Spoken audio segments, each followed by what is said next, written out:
नमस्कार, मेरा नाम है अनिश कुमार और आज के इस वीडियो में बात करेंगे कि स्टारलिंक इलॉन मस्क की भारत आ चुकी है। तो इस वीडियो में मुख्यतः चार चीज़ों बात करेंगे। सबसे पहली इस न्यूज़ के बारे में, दूसरी कि स्टारलिंक है क्या, तीसरी कि इस पे भारतीय बाजार और भारत सरकार पे क्या असर पड़ेगा, और चौथा हम यूजर्स पे इसका क्या प्रभाव पड़ेगा। तो सबसे पहले इस न्यूज़ के बारे में जानते हैं। सुनील मित्तल ने 11 मार्च को, जो एयरटेल के सीईओ एंड फाउंडर हैं, 11 मार्च प्रेस कॉन्फ्रेंस किया। उस प्रेस कॉन्फ्रेंस में इन्होंने साफ कह दिया कि स्टारलिंक और एयरटेल का संगम हो चुका। अब ये दोनों मिलकर भारत में आगे काम करेंगे। अश्विनी वैष्णव ने ट्वीट भी कर दिया, बधाई भी दे दी। हालांकि कुछ सेकंड्स के बाद, कुछ चंद मिनटों के अंदर उनका ट्वीट जो है वो डिलीट भी हो गया।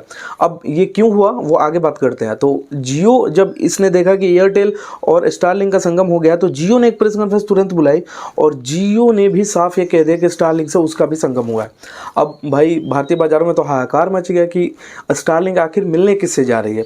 एयरटेल ने कहा मुझसे मिलने जा रही है, जियो ने कहा मुझसे मिलने जा रही है। अब लेकिन आधिकारिक रूप से अगर बात करें तो स्टारलिंक ने दोनों के साथ पैचअप कर लिया है। मतलब ये कि भारतीय बाजार अब 3 मुख्य सर्विस प्रोवाइडर्स होंगे, वो हैं एयरटेल, जियो और स्टारलिंक। स्टारलिंक हालांकि अभी नेतृत्व भारतीय बाजार को इंडिविजुअली नहीं करेगी, ये मिलके जियो के साथ भी मिलकर और एयरटेल के साथ भी मिलकर इसमें भारतीय बाजार में काम करेगी। लेकिन यहाँ सोचने वाली बात यह है कि ऐसा क्यों हुआ कि जब जियो का प्रेस कॉन्फ्रेंस हुआ उसमें ये चीज़ नहीं बताई गई कि एयरटेल ने भी स्टारलिंक से पैचअप किया है, और जब एयरटेल ने प्रेस कॉन्फ्रेंस की तो उसने भी नहीं बताया कि जियो के साथ भी स्टारलिंक का पैचअप हुआ है।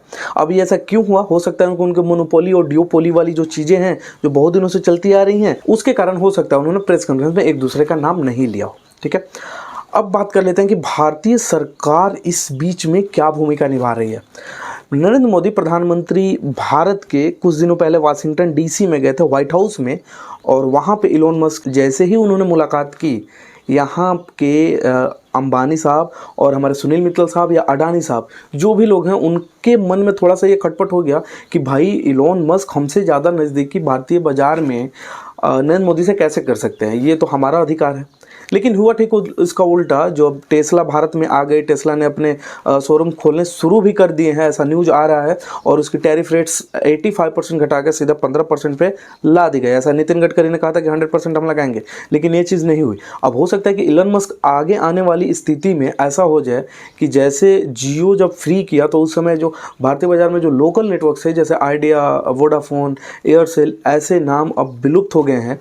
हो सकता है कि आने वाले दिनों में भारत से जियो और एयरटेल भी विलुप्त हो जाए और मनमानी पैसा हमारे स्टारलिंक के फाउंडर इलोन मस्क को हमको देना पड़ेगा।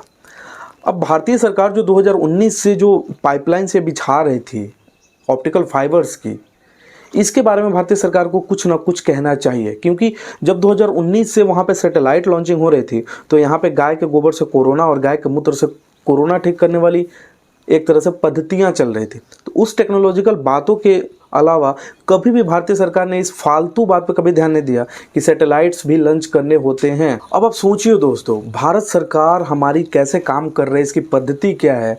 एक समय था 1984 में जब राजीव गांधी ने, कंप्यूटर इतने दूरदर्शी थे, कभी कंप्यूटर इंग्लैंड और अमेरिका जैसे देशों में था, तब उन्होंने भारत लाने का इसे फैसला किया था।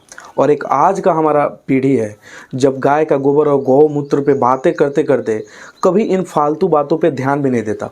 इतनी टेक्निकल हमारी भारतीय सभ्यता अब हो गई है कि हम गाय के मूत्र और गाय के गोबर से कोरोना जैसी बड़ी बीमारी को ठीक करने निकले थे। उस समय इलोन मस्क एक फालतू स्पेसशिप लेकर के अलग अलग सैटेलाइट्स ऑर्बिट्स में लॉन्च कर रहे थे।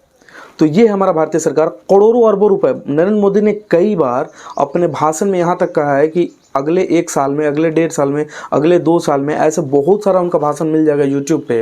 यहाँ तक कि लाल किला के प्राचीर से उन्होंने कहा था कि पूरे भारत को हम ऑप्टिकल फाइबर से जोड़ देंगे आने वाले समय में।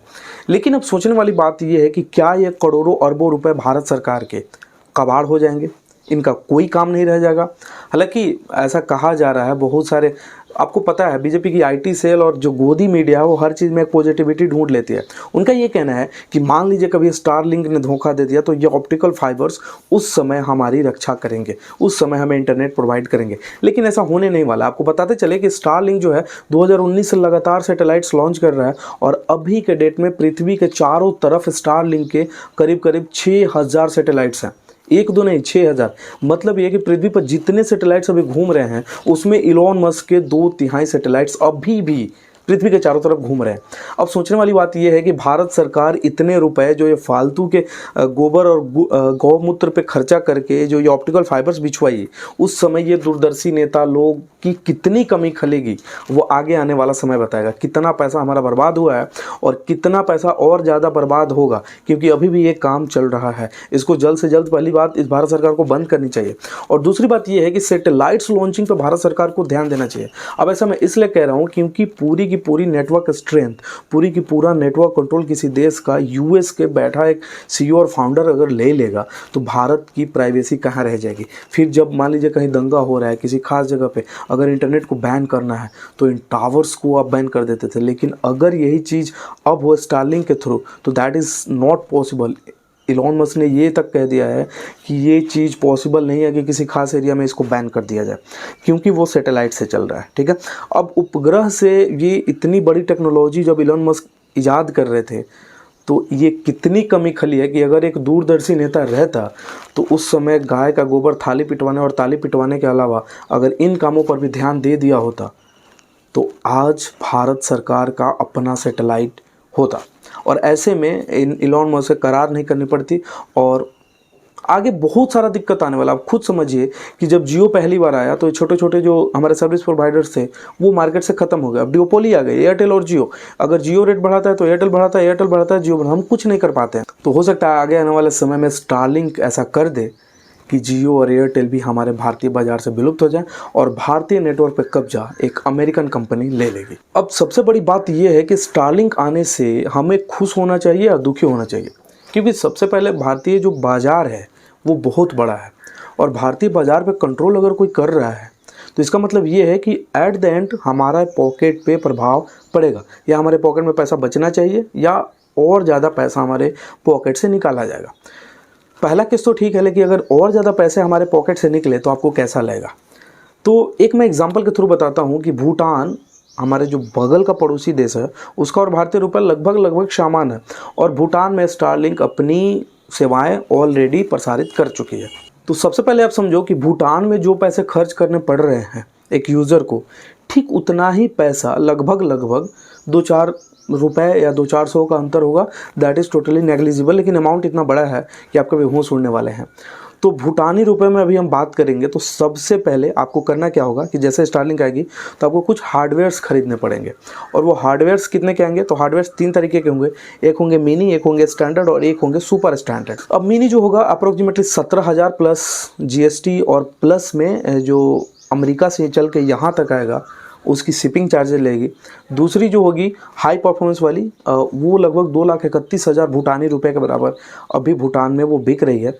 और तीसरी जो होगी स्टैंडर्ड वो करीब 37,000 भूटानी रुपए के बराबर वो होगी। ठीक है, अब सबसे बड़ी बात ये है कि सिर्फ आपको इतने का हार्डवेयर लेना पड़ेगा।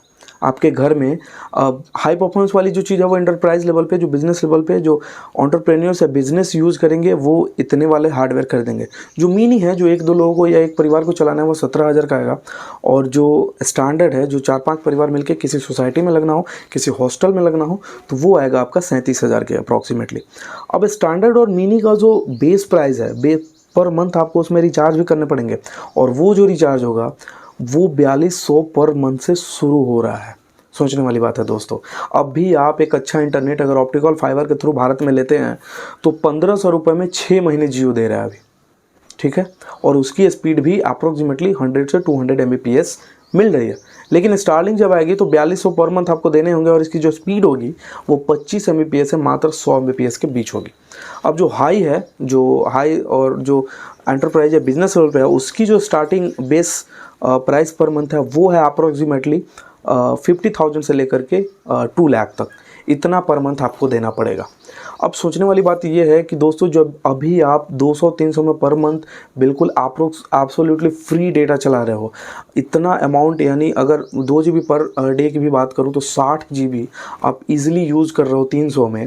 अब स्टारलिंक के आ जाने के बाद आपको 4,200 पर मंथ देने होंगे जिसमें 2-3 लोग मिलकर चला सकते हैं। तो सोचने वाली बात आपको ये है कि अब आगे क्या होगा, स्टारलिंक आने से आपको कितना फ़ायदा हुआ है और स्टारलिंक के आने की मजबूरी है जो भारत सरकार अभी तक नहीं बताई है, क्योंकि आपको पता है पिछले वीडियो में मैंने बताया था कि टेस्ला भी जब भारत आई है तो ये भी एक रहस्य बना हुआ है कि 100% से एक्सपोर्ट ड्यूटी घटा करके 15% क्यों किया गया। अब इलॉन मस्क की अगली कंपनी स्टारलिंक भी भारत में दस्तक दे चुकी है और बहुत जल्द ऐसा होगा। मैं आज इस वीडियो में कह रहा हूँ कि भारत में सिर्फ एक ही कंपनी बच जाएगी सर्विस प्रोवाइडर्स की, और वो होगी स्टारलिंक। अगर आपको वीडियो अच्छा लगा और ऐसे ढेर सारे वीडियोस को आप देखना चाहते हैं, सच्चाई के साथ रहना चाहते हैं, सरकार की कमियों को देखना चाहते हैं और अपने आसपास होने वाले विकास कार्यों को देखना चाहते हैं, चुनाव विश्लेषण देखना चाहते हैं, तो हमारे इस चैनल को ज़रूर ज्वाइन कर लीजिए। जहाँ भी आप देख रहे हैं वहाँ पे फॉलो या सब्सक्राइब जरूर कर लीजिए। मिलते हैं अगले वीडियो में, तब तक के लिए नमस्कार।